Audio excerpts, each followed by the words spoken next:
Apocalipse 21, de 1 a 8.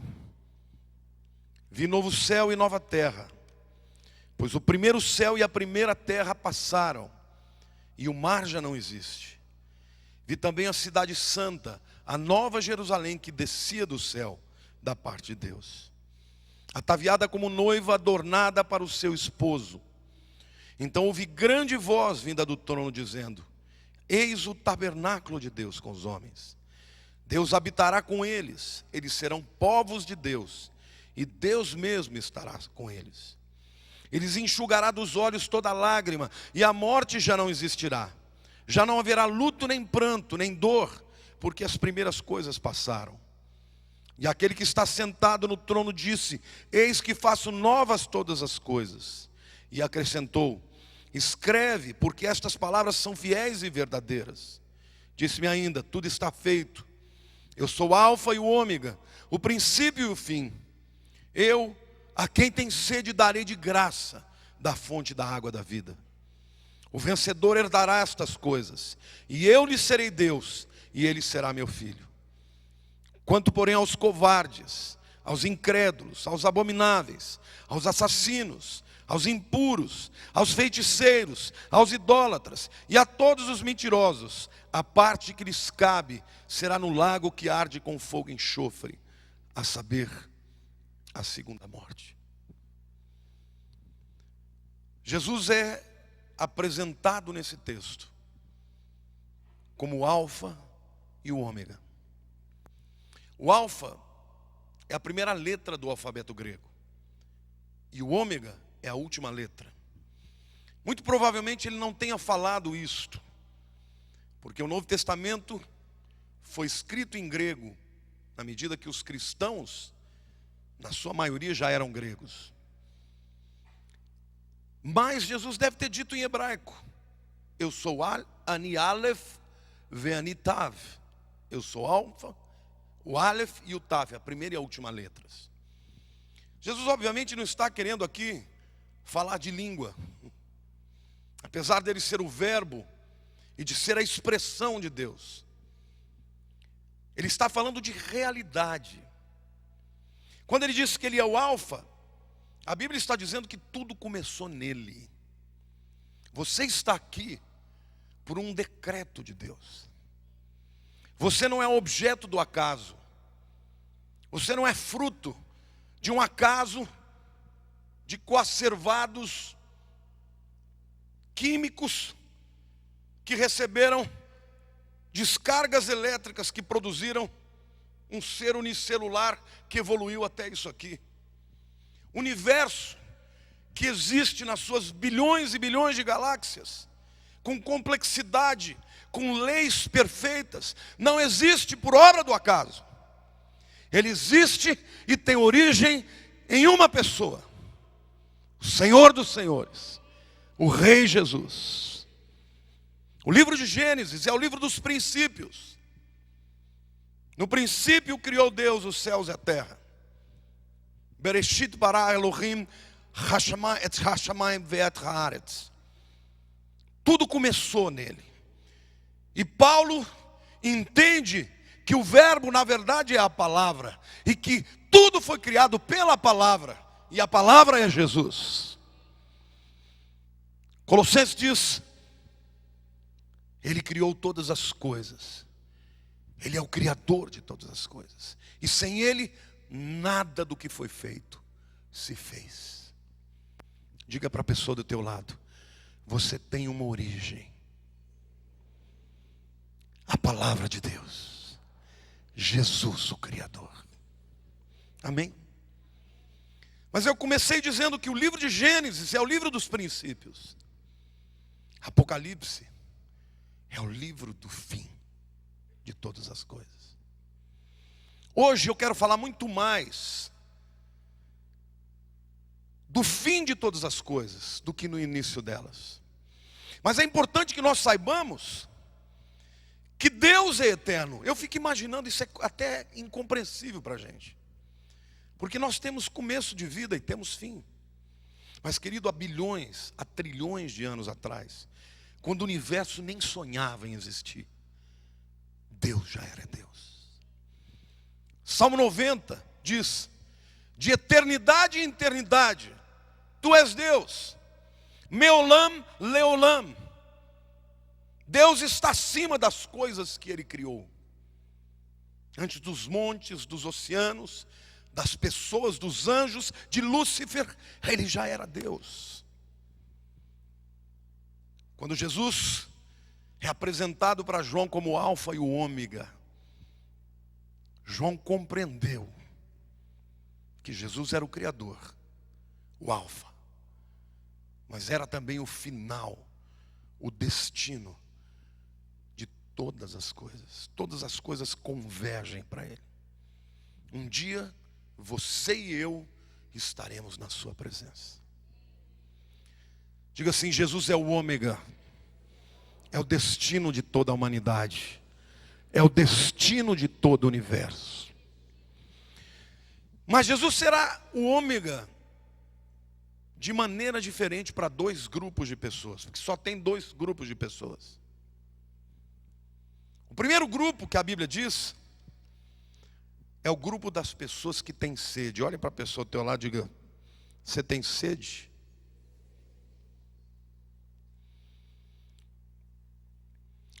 Apocalipse 21, 5 a 8 diz assim: e aquele que está sentado no trono disse: eis que faço novas todas as coisas. Diga para a pessoa ao teu lado: o fim, na verdade, é um novo começo.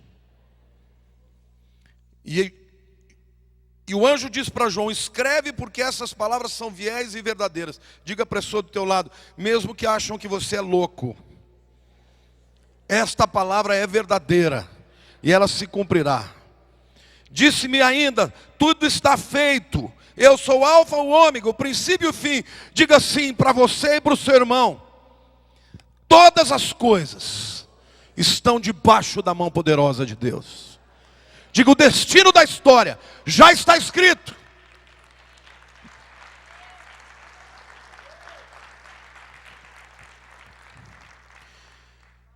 E aí vem o primeiro grupo de pessoas apresentado no texto. É Jesus falando: a quem tem sede, darei de graça da fonte de água viva. O vencedor herdará estas coisas, e eu lhe serei Deus, e ele me será filho. Diga para a pessoa do teu lado: Jesus será o Ômega para aqueles que têm sede. E a Bíblia diz, meu querido, que aquele que tem sede terá acesso à água da vida de graça. Você não tem como pagar, porque o preço seria alto demais. Ninguém aqui poderia beber um gole desta água se não for dado. Mas ele diz: ao que tem sede será dado de beber da água da vida. E ele diz mais: ao vencedor herdará todas essas coisas. Eu lhe serei Deus, ele será meu povo. Eu serei o pai, ele será o meu filho. Então é muito importante que você entenda que o que agrada a Deus se chama sede. Sede é a necessidade mais visceral do ser humano. Você pode ficar dias e dias sem comer, mas com 3 dias sem nenhum líquido, você morre. E a sensação de não ter água é desesperadora. A gente não entende muito isso porque a gente vive num país que chove muito. Agora que está chovendo pouco, está todo mundo desesperado. Imagine uma pessoa que vive num deserto. Mas Jesus está dizendo que este sentimento, que esta necessidade visceral por Ele, tem como recompensa a água da vida. Querido, o que faz alguém entrar no caminho dos céus não são as boas obras, não são as capacidades, a inteligência humana. Nenhuma obra que você faça vai te dar acesso a isso, mas ter sede do Salvador. Quando eu estava voltando para o Brasil, Senhor me visitou de uma maneira tão poderosa, que eu senti uma sede na minha alma dele, desesperado, dizendo: Senhor, visita a minha vida, eu preciso de ti. E Deus falou: é essa sede que eu quero que o meu povo sinta. É a sede de me buscar, da minha presença. Queridos, a igreja está morna hoje. Sabe por quê? Porque nós estamos buscando a plenitude de vida em coisas que vão passar. Tem pessoas que estão tristes porque foram mandadas embora do emprego. Talvez porque o marido tenha abandonado.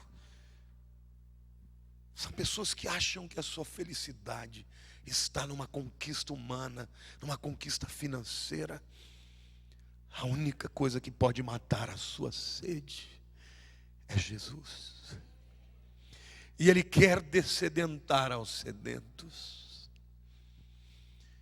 Tem poucas pessoas nos dias de hoje que estão desesperadas pelo Senhor. A estes, aos sedentos, Ele diz: aos sedentos eu darei de graça da água da vida. Hoje eu quero perguntar para você: a que grupo você quer pertencer? A quem você quer agradar ao mundo? Quer ser um crente legal? Ou você quer agradar ao Senhor da vida?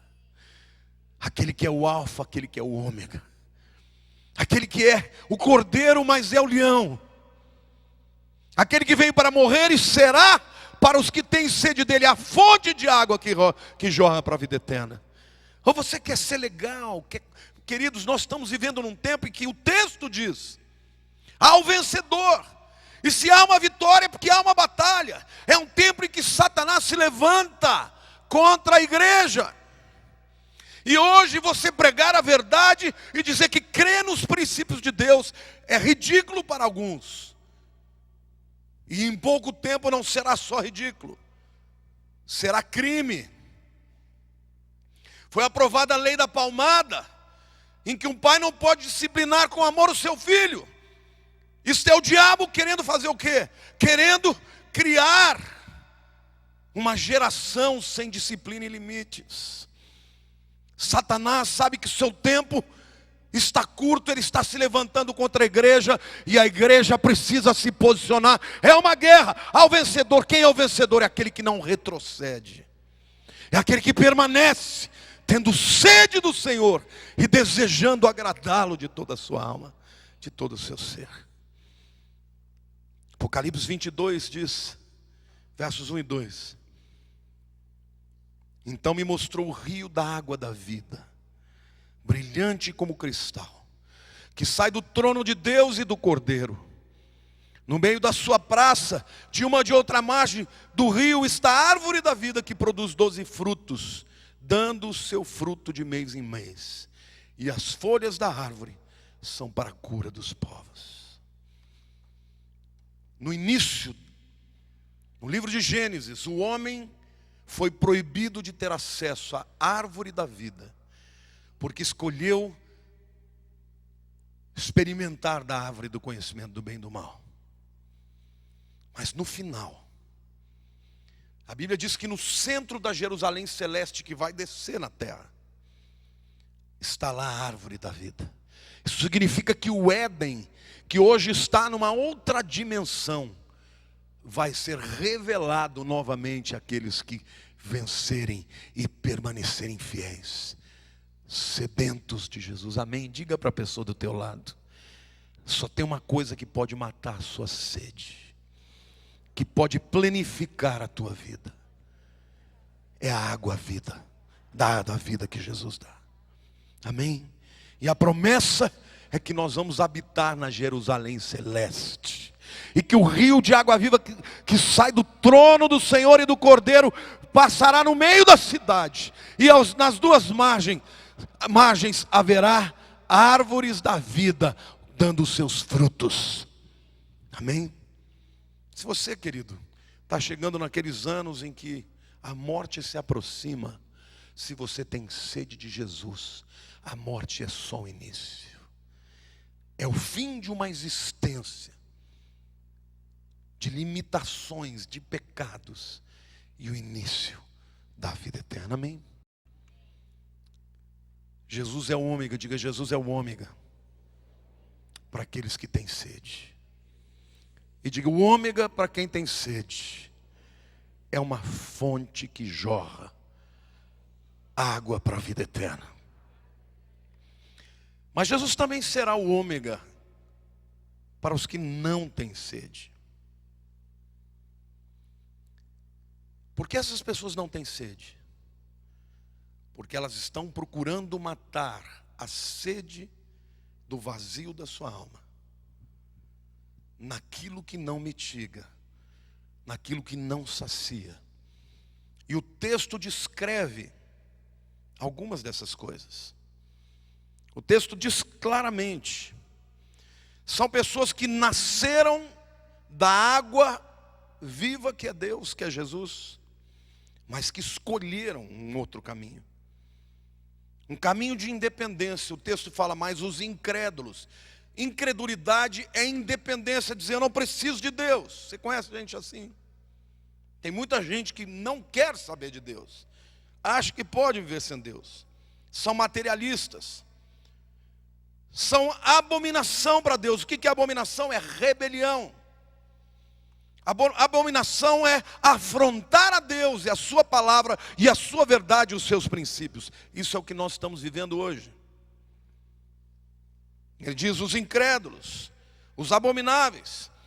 Fala de lascívias. O que é lascívia, irmãos? Satanás faz o homem acreditar que o sexo vai preencher a vida dele. Pessoas que destroem lares, pessoas que abrem mão de tudo para viver um prazer momentâneo. Você vê casamentos e alianças sendo destruídas. O cara, 70 anos com uma menina de 30. O que é isso? Isso é loucura. Isso é insanidade. É isso que o mundo aprova hoje, irmãos. É isso que o mundo defende. São as novelas que você ouve, são os filmes que você vê. E eles pintam isso tudo de uma maneira linda, mas isso é afronta para Deus. Isso é afronta. Essa lascívia é uma forma do diabo trazer uma droga que pode trazer plenitude por um momento, mas que traz destruição. Feitiçaria. O que é feitiçaria? Feitiçaria é querer viver um poder que não é o de Deus. Porque Deus é poderoso. Porque o Espírito Santo é dinamis. A palavra que originou a palavra dinamite é dinamis, é poder. É poder para transformar o interior e o exterior das pessoas. Mas hoje mais de 90% dos filmes que são blockbusters, que são os campeões de audiência, são filmes de feitiçaria. É Harry Potter, são os vampiros, são os lobisomens, é todo tipo de feitiçaria. Por quê? Porque Satanás está querendo introduzir na alma das pessoas que necessitam o sobrenatural um outro poder que não seja de Deus. Por que tem tanto crente sem o poder e a unção do Espírito? Porque estão sendo alimentados pelo poder das trevas. E hoje você vê crente comemorando o Halloween.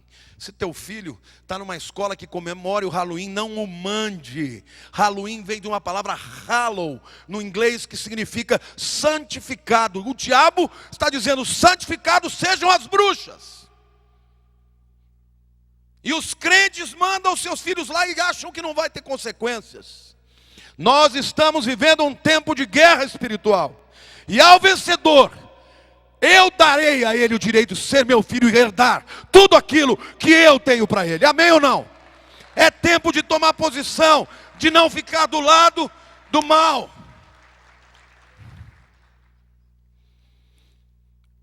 Ai dos assassinos. O que é assassino? É aquele que vive pensando em vingança, em ódio, em destruição. E a Bíblia diz: para estes, Jesus será ômega de uma outra maneira. Para esse está reservado o lago de fogo e de enxofre. O inferno, queridos, é real. Jesus falou mais do inferno do que do céu. Se você negar o inferno, você nega que Jesus é o próprio Deus. A gente não gosta de falar de inferno. Eu adoraria que ele não existisse, mas ele existe. E o meu chamado é para arrancar o maior número de pessoas do inferno e levar para o céu. E só há um jeito para fazer isso: através do sangue do Cordeiro. Através de ser um homem, uma mulher, um jovem, uma pessoa idosa, que é o sal da terra. E o sal, ele gera sede. E a sede nos leva à fonte de vida eterna. Quando alguém come sal, naturalmente o organismo sente sede. Então, quando um homem de Deus, quando uma mulher, quando um jovem é o sal da terra, vive para honrar a Jesus, vive de acordo com, claro que nós somos imperfeitos. Não estou dizendo que ninguém aqui vai chegar ao céu pelas suas próprias obras, não é isso.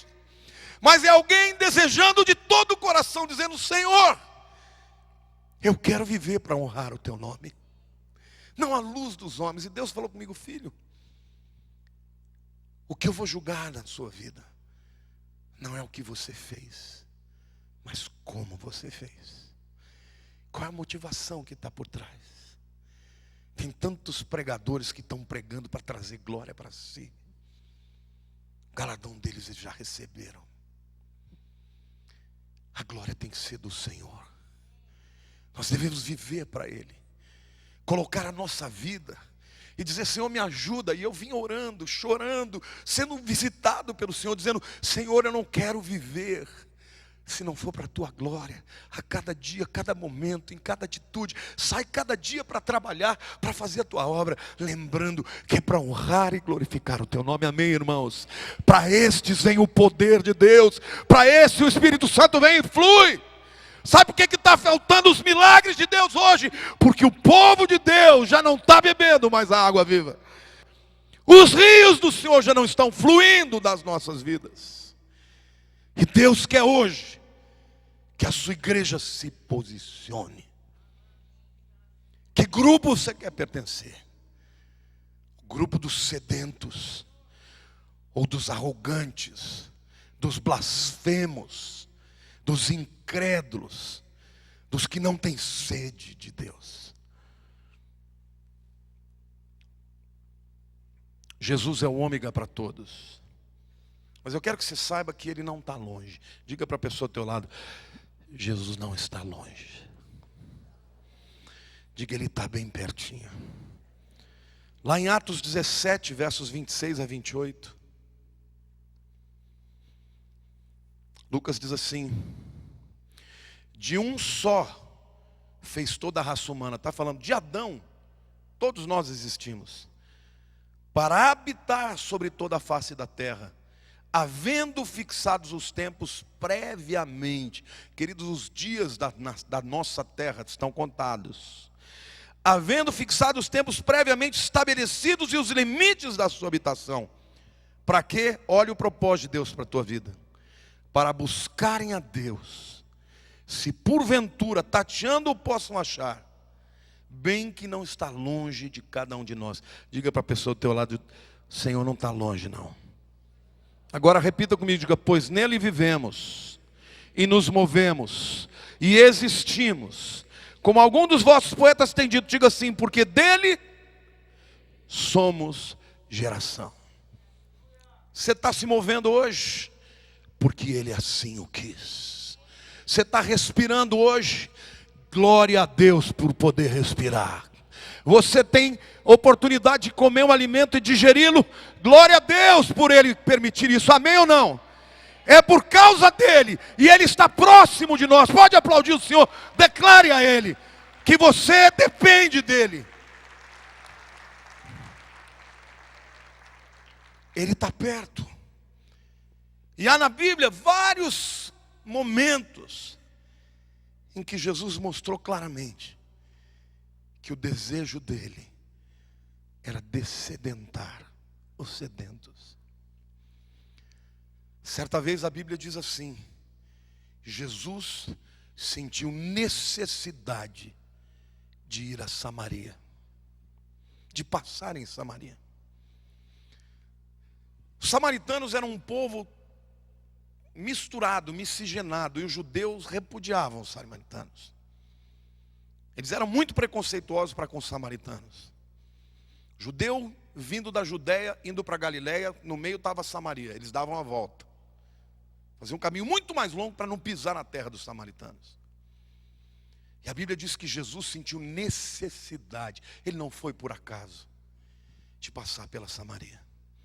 E ele chega meio-dia num poço.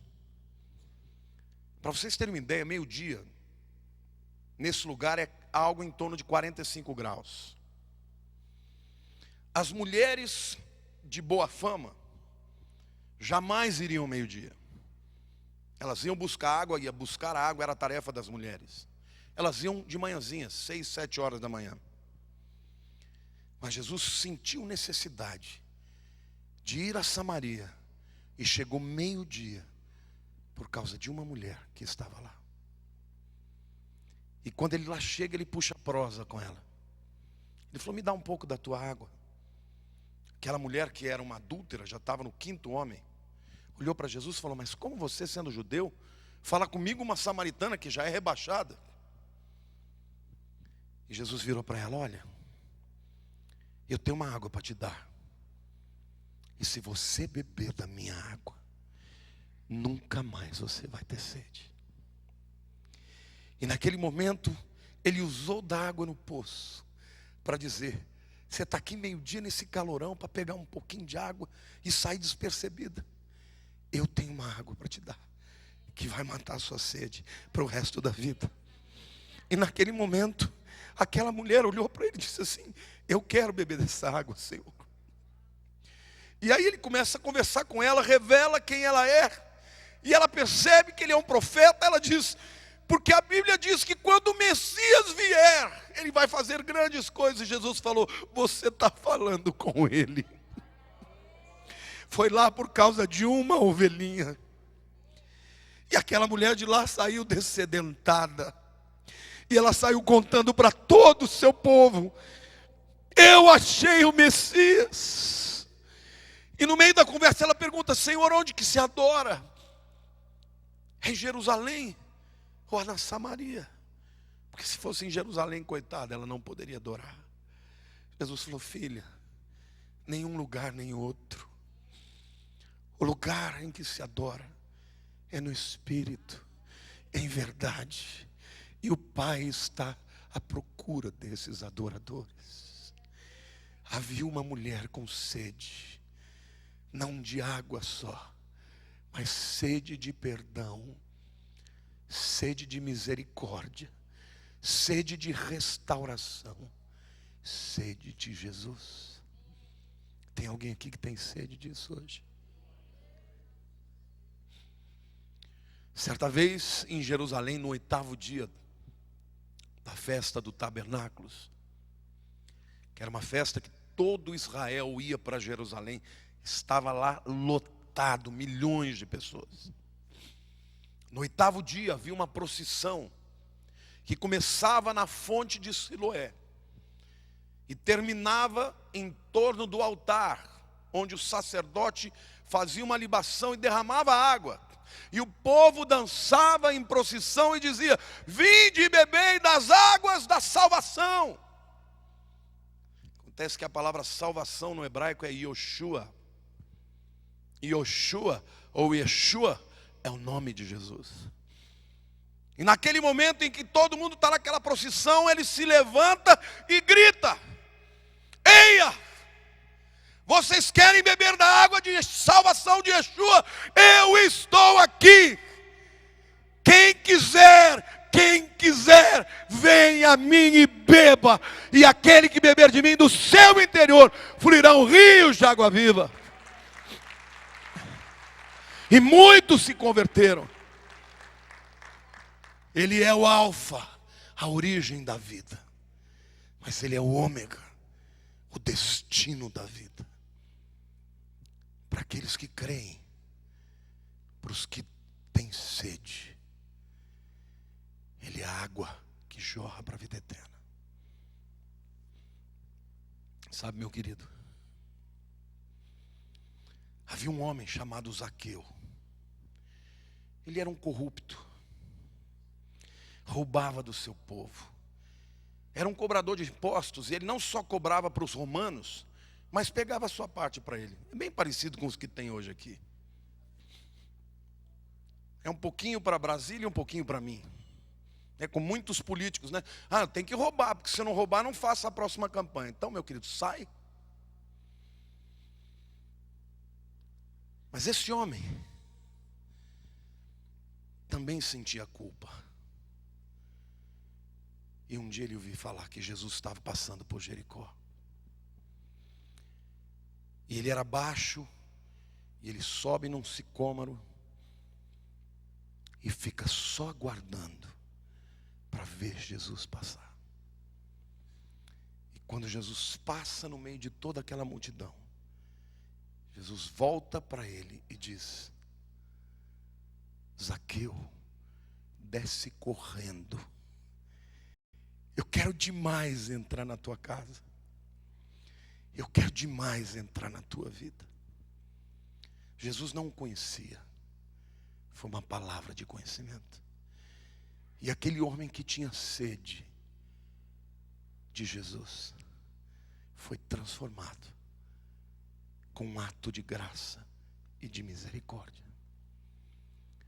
Tem muita gente aí fora que você nunca pode imaginar que vai se converter, mas que talvez já esteja desejando uma mudança de vida sem saber de onde vem.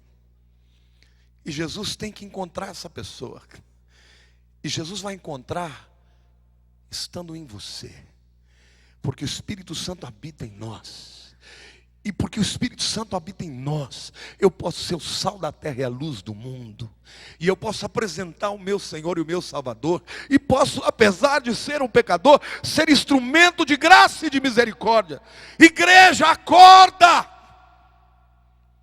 Está na hora da igreja se levantar dizendo: tem uma solução, tem um caminho. E esse caminho é Jesus, é o meu Senhor, o Rei dos Reis, amém? O diabo quer que você fique chorando pelas suas misérias, pelas suas miquinhas, pelos seus probleminhas. Querido, o problema é você viver numa terra onde você não tem para onde fugir, e foguete caindo na tua cabeça, porque seus líderes são líderes dominados por Satanás. Você tem entendimento do que é isso? Você vive numa terra livre. Nós não sabemos o que é problema. Nós precisamos usar com responsabilidade e falar do amor de Jesus. Alguns vão nos odiar e outros vão nos agradecer. Outros serão pedra na nossa coroa. Já pensou você encontrar no céu alguém e a pessoa vier para você dizer: quero te agradecer, eu estou aqui porque você falou de Jesus para mim. Já pensou que coisa linda? Você é ter sido instrumento de Deus para mudar a vida eterna de alguém. Jesus está perto. Diga para a pessoa ao teu lado: Jesus está perto. Ele diz: eu estou à porta e bato. Se alguém abrir a porta, eu entro. E eu vou entrar e vou sentar e vou cear com ele e ele comigo. Para o judeu, abrir a sua casa para uma comida, para um almoço, uma janta, é algo muito íntimo. Jesus está dizendo para você hoje: eu quero ser íntimo de você. Eu quero que você conheça a minha voz quando eu falar. Eu quero que você seja como Maria. Porque, querido, tem duas pessoas que conheciam Jesus e o amavam. Uma era Marta, outra Maria. Marta estava sempre preocupada em fazer alguma coisa para Jesus. E ficava irritada porque Maria só queria receber. Senhor, dá uma bronca nela, ela não quer fazer nada. Eu estou aqui preocupada com as coisas. E ela aí sentada. E Jesus falou: Marta, eu não estou aqui para o resto da vida. Faça como Maria, senta e receba. E o Senhor está me dizendo hoje para falar para você: receba dele. Os nossos dias na terra estão chegando ao fim. É hora da gente usufruir o que Jesus tem. Amar um tempo de oração, amar um tempo de adoração, amar um tempo de leitura da Bíblia, amar falar dele, ter sede por ele, desejar a presença dele. Eu tenho orado assim desde ontem, nesse momento que Deus falou comigo: Senhor, eu quero viver a cada momento da minha vida para honrar o teu nome. Cada segundo. Eu quero ouvir o Senhor falar comigo no pé do ouvido. Eu quero ser como João, deitar no teu colo e ouvir a batida do teu coração. E eu senti algo tão profundo, porque ao mesmo tempo que era uma sede exageradamente grande, a Lília só ouvia eu chorando, ela pensou: você está resfriado? Eu nem respondi. A 10 metros de altura o Senhor me visitava. Ele dizia: diga para o meu povo, eu estou procurando gente que me adore, que me ame, que deseje a minha presença, que tenha prazer de falar de mim, que vem para mim mesmo que esteja cheio de feridas, porque eu restauro. Eu sou um Deus de restauração. Amém? A única coisa que Deus não pode tratar é com falta de sede. Os que dele não têm sede, ele não pode fazer nada. Jesus está perto. Você tem sede de Jesus? Qual foi a última vez que você necessitou desesperadamente estar na presença dele? Marluz vai ao monte todo dia, Marluz. Todo dia. Mas ora todo dia. Às vezes para a gente parece loucura, né? Que doido. Esse é o ministério dela. Querido, esse é o seu chamado. Buscar o Senhor todo dia. Entrar no carro, em vez de xingar a pessoa que te fechar, entrar no carro, botar um louvor e louvar o Senhor e adorar o seu nome. É estar num intervalo do seu trabalho, ler a palavra e dizer: Senhor, obrigado, porque eu entendi essa verdade. A sede de Jesus é o que te transforma. Não é a tua capacidade, não é a tua força, não é a tua inteligência, mas é a sede. Deus está procurando uma igreja que tem sede dele. Para essa igreja, ele vem para ser o ômega, o início de uma nova vida e de fontes que jorram para a vida eterna. Os outros não vão ter fonte de água, vão ter lago de fogo. Os satisfeitos não experimentarão o que nós experimentaremos. Eu quero terminar essa palavra lendo o capítulo 22 de Apocalipse, de 7 a 17. Não vou mencionar os pormenores, porque o texto já fala por si mesmo. Mas é Jesus falando com a sua igreja. Eis que eu venho sem demora. Bem-aventurado aquele que guarda as palavras da profecia desse livro. As admoestações e as promessas finais. Eu, João, sou quem ouviu e viu estas coisas. E quando as ouvi e vi, ele estava ouvindo de um anjo. Prostrei-me ante aos pés do anjo que me mostrou essas coisas para adorá-lo. Então ele disse: vê, não faças isso. Eu sou teu conservo. Seu conservo é mais ou menos dizer o seguinte: eu sou teu mano. Nós estamos juntos na mesma obra. Dos teus irmãos, os profetas, e dos que guardam as palavras desse livro, adora a Deus. Disse-me ainda: não seles as palavras da profecia deste livro, porque o tempo está próximo. E aí ele dá uma ideia de como acontecerá isso. Continue o injusto fazendo injustiça. Continue imundo ainda sendo imundo. O justo continue na prática da justiça. E o santo continue em santificar-se. Ou seja, Jesus está dizendo, no final dos tempos, ainda que se pregue a palavra e virá um grande avivamento, irmãos, vai chegar um tempo, eu creio que está chegando.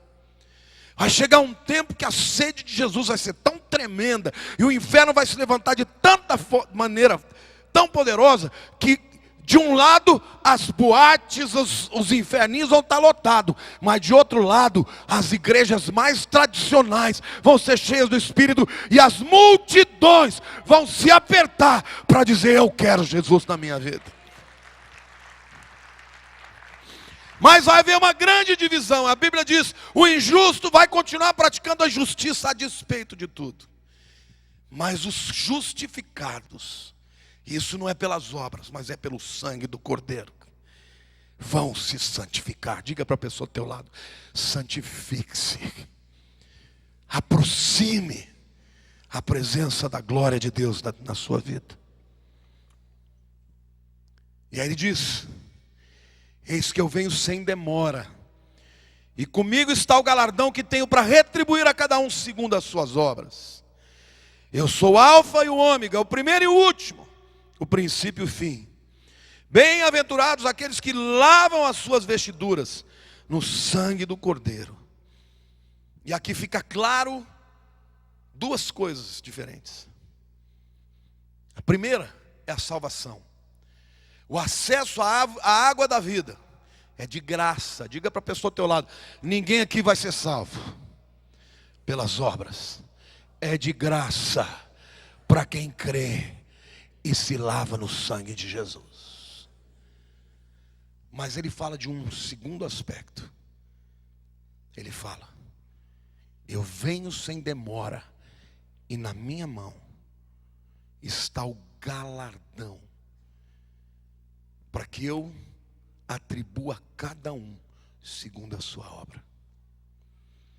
A salvação é de graça, mas Jesus já tem na sua mão uma promoção, um galardão para aqueles que o servem fielmente. E aí o Senhor falou claramente comigo: não é o que você faz, mas é como faz. A nossa motivação é glória para Deus.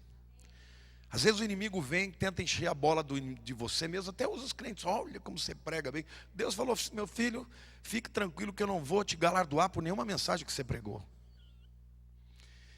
O meu galardão para você é pelo teu coração, pela tua vida na minha presença. E eu digo para você, meu querido, você já imaginou o que é receber do próprio Senhor da sua mão? Dizer: filho, foste fiel no pouco, sobre o muito te colocarei.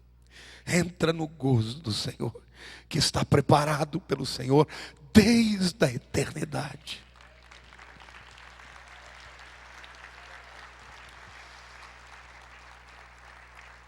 Eu quero muito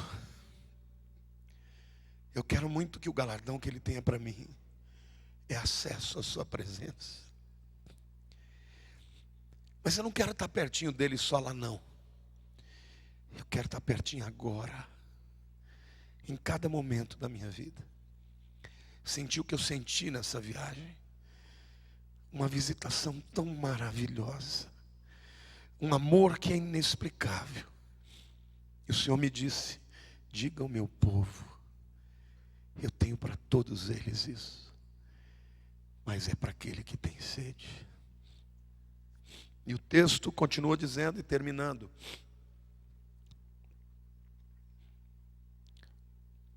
bem-aventurados os que lavam as suas vestiduras no sangue do Cordeiro, para que lhes assista o direito à árvore da vida, e entre na cidade pelas portas.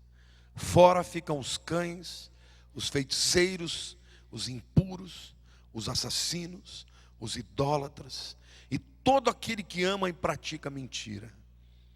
Eu, Jesus, enviei o meu anjo para vos testificar essas coisas às igrejas.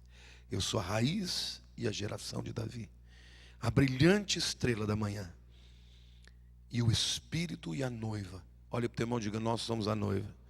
O Espírito e a noiva dizem: vem, diga: vem Jesus.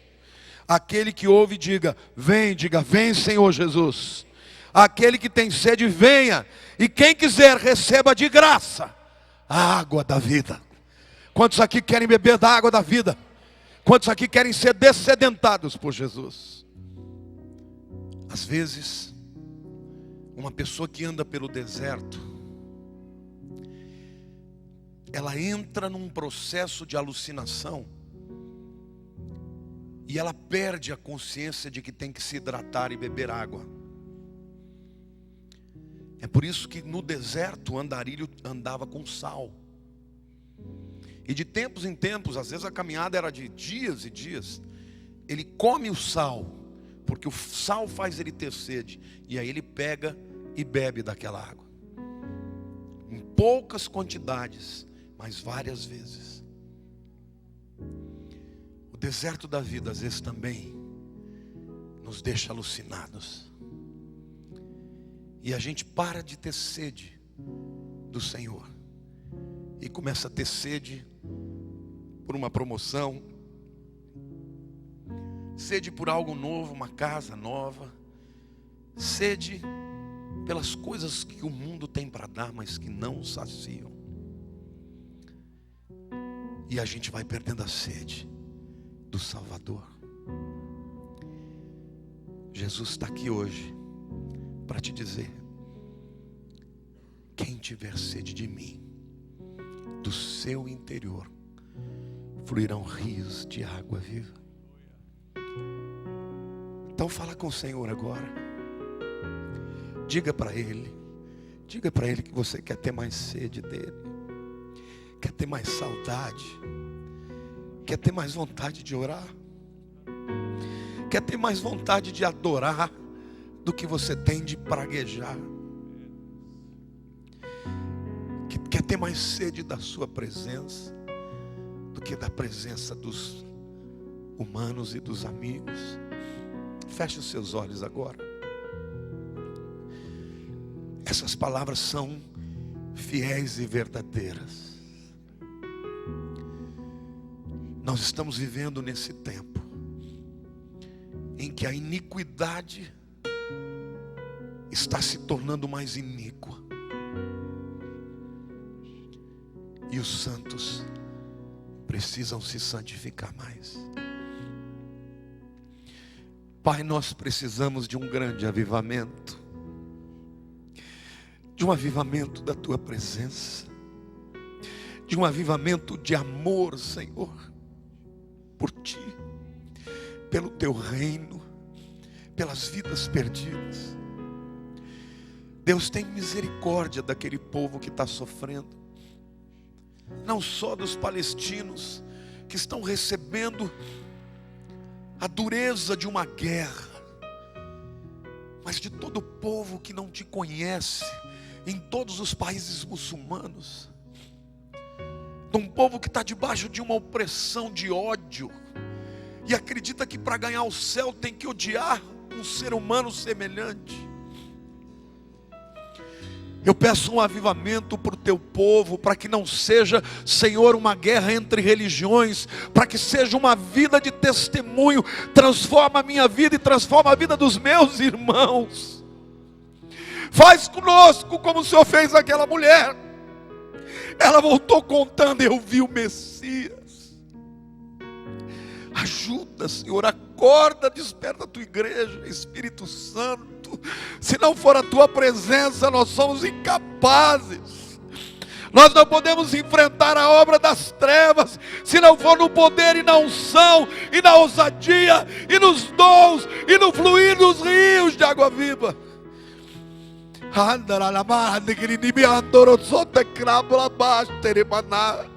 Oh, Espírito Santo, vem com a Tua glória sobre a Tua igreja. Vem para queimar a palha, para queimar toda a mornidão. Vem para trazer avivamento, Senhor, para o que está sendo, ó Deus, arrastado pelo inimigo, para cair nas trevas. Senhor,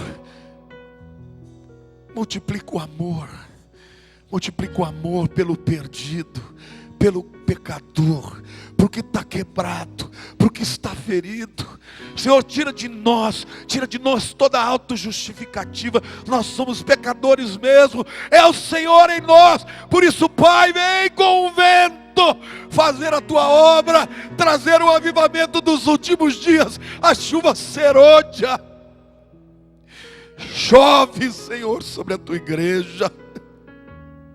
Tira de nós, ó Deus, a apatia. Perdão pela apatia, Senhor. Perdão por amarmos tantos as coisas desse mundo e amarmos tão pouco ao nosso Salvador. Senhor, aqui mesmo nesse bairro, pessoas, Senhor, nas ruas, drogadas, açoitadas pelo diabo, Senhor, e ninguém pode ajudá-las. A tua igreja pode, com a palavra da vida, com a palavra de poder, ó Deus, como líderes, ó Deus, queremos nos converter, Senhor, nos despir de toda vaidade, de toda competição. Meu ministério do outro, esse é bom por isso, esse é ruim por aquilo.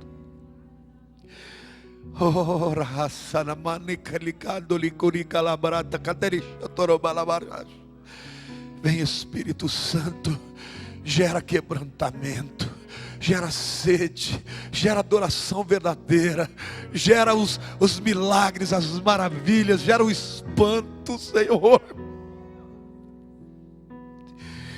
na vida da tua igreja, do menor ao maior. Vem com espírito de restauração, restaura as famílias, restaura os relacionamentos, cura, Jesus.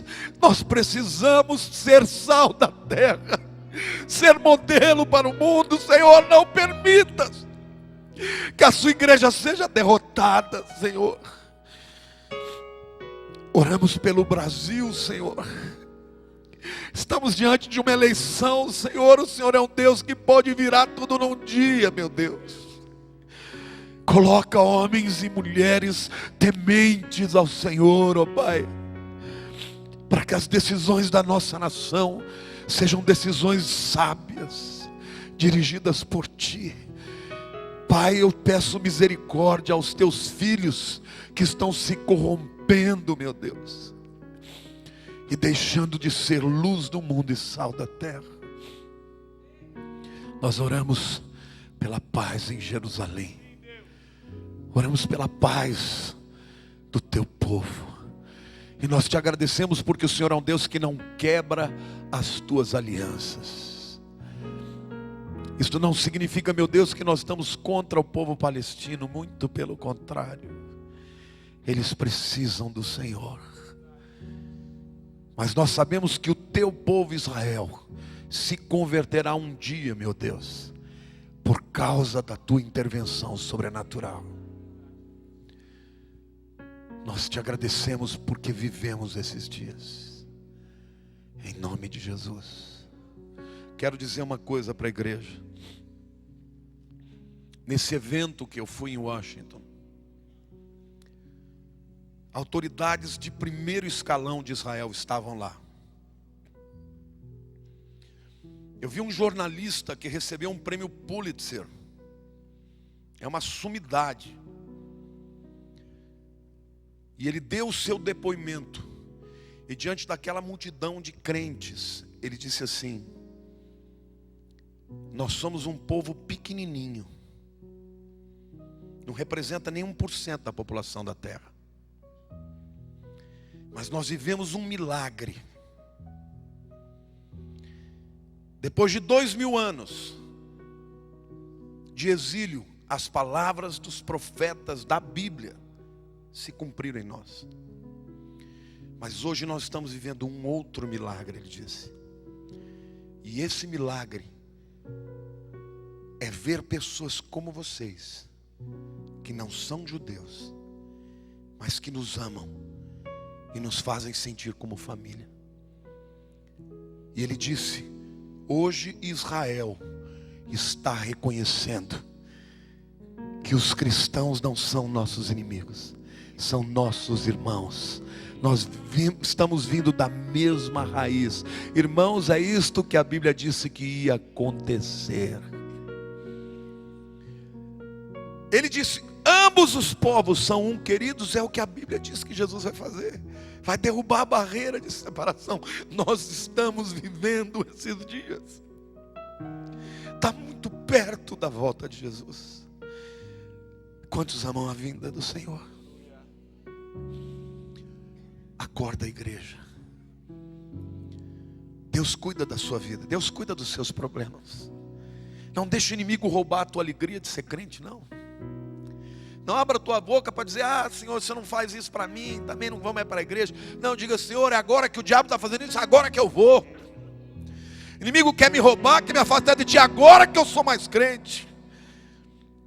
Porque eu estou aqui por causa do Senhor. Eu não estou aqui por causa de pessoas. Você não está aqui por causa de mim ou por causa de ninguém. Você está aqui por causa do Senhor. Não deixe o inimigo roubar a tua alegria. Amém?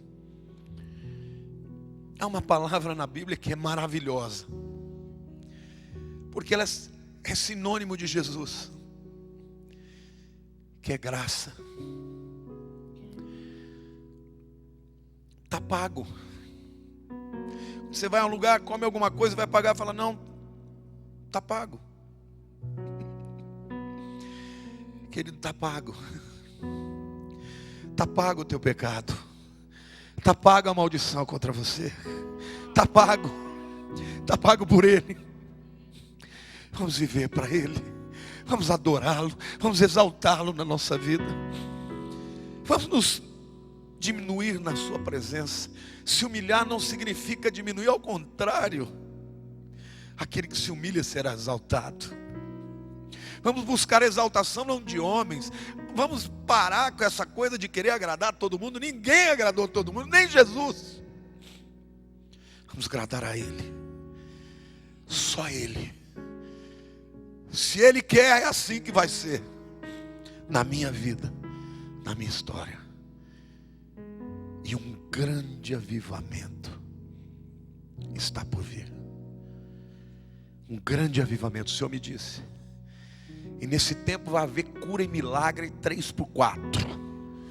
As pessoas nem vão contar mais testemunho de cegueira que viu, porque vai ter coisa tão maior. Porque antes da vinda de Jesus, um grande avivamento vai haver. Então, igreja, aperta o passo. Fica firme. Está passando por luta? Quem não está? O Senhor é contigo. Nosso general é Cristo. Ele nunca perdeu uma guerra, nunca perdeu uma batalha. Você também não vai perder. Você está vendo o seu apóstolo nesse estado? E nos jejuns de vigília vigília e jejum, quando nós estamos aqui, é o mesmo gemido, é o mesmo choro. Porque é um choro, é o clamor do Espírito. Este é o Espírito de Deus que está gemendo. E o Espírito de Deus, ele só geme através do homem para expressar o que ele quer da sua casa. Anaga tiomo shere balabahai. Ondore rama chore handaralabahai. E o Senhor está falando: eu estou arrumando a minha casa. Andaramantui cantaramanava shuri cantaramanava show. Etoplefaço e derremanturi cantaramanava show. O Senhor está às portas. Não é mais tempo de você ficar esperando o que é que Ele vai fazer por você. O Exicandaromanava shuri cantaramanai. O Espírito está falando: levanta e anda.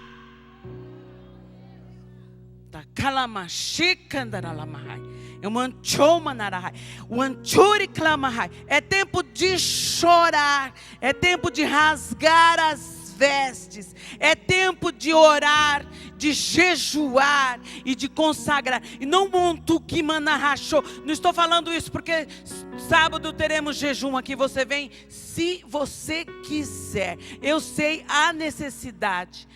Quinta-feira eu falei na nossa célula. Fale o que é que você quer de Deus. O Espírito estava exortando os irmãos. E a minha vida, quem estava lá, os irmãos da célula. Eu falei, Senhor, eu tenho sede de Ti. Eu quero mais a Tua presença. Eu quero mais de Ti. Eu preciso mais de Ti na minha vida. Quando nós fazemos isso, os nossos problemas ficam pequenos. E o poder e amor de Deus cresce nas nossas vidas. Não importa o teu problema. O que importa é o que o Senhor quer fazer através das nossas vidas.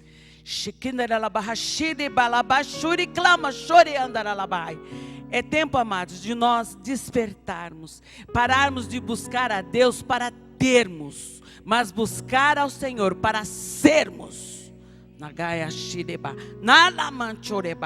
Vosuble aplai como no viaçui, andar para façui de cantará manava surianda.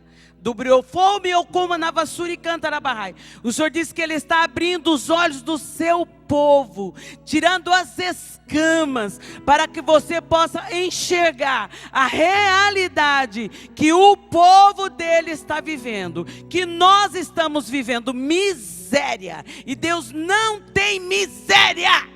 Deus não tem miséria. Não estou falando de carro, de casa, nem de cavalo, não. Eu estou falando de poder e de glória e de excelência do que o Espírito de Deus, do que o poder de Deus tem para as nossas vidas.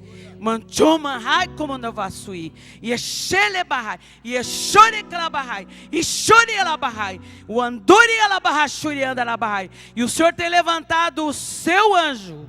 E você vai ver muito mais choro e ranger de dente neste lugar. E quem esteve aqui na vigília ouviu o que ele falou, as mesmas palavras com que nós oramos neste lugar. Você pode não estar vindo aqui, mas Deus está levantando um povo neste lugar com sede, com sede, com sede e fome da presença de Deus.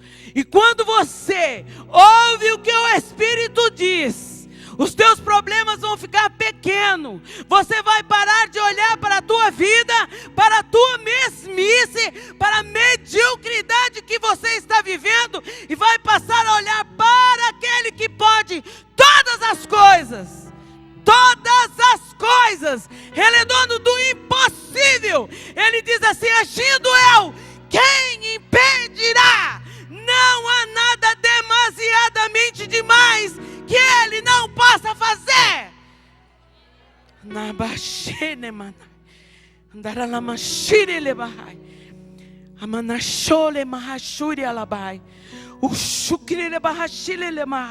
O choro pode durar uma noite, mas pela manhã a alegria do Senhor virá.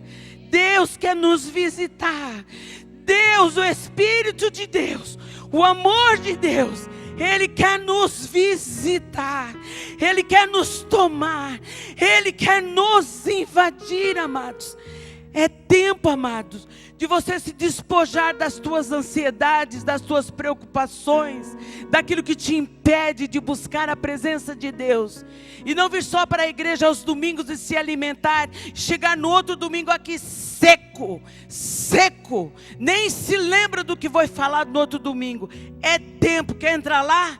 Você vai ter que vir mais à igreja. Aleluia. Virá um grande avivamento, amém?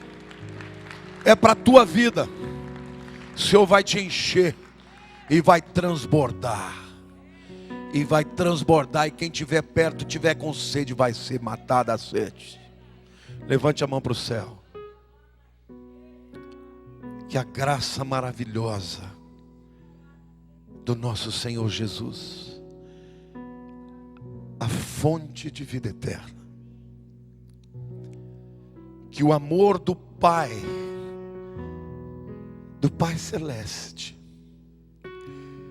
do nosso Abba, do Papai, que as consolações do Santo Espírito de Deus esteja com a tua vida a cada dia mais, com os jovens, com as crianças, com os mais maduros e até com os velhinhos, que eles saltem de alegria.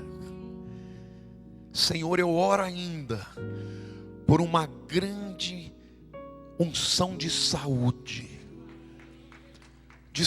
no corpo. Põe a mão na tua enfermidade agora. De saúde na alma, para que o teu povo esteja renovado como Caleb quando foi enfrentar os gigantes. Em nome de Jesus, ser curado pela água da vida, ser curado para a honra e glória do nome do Senhor.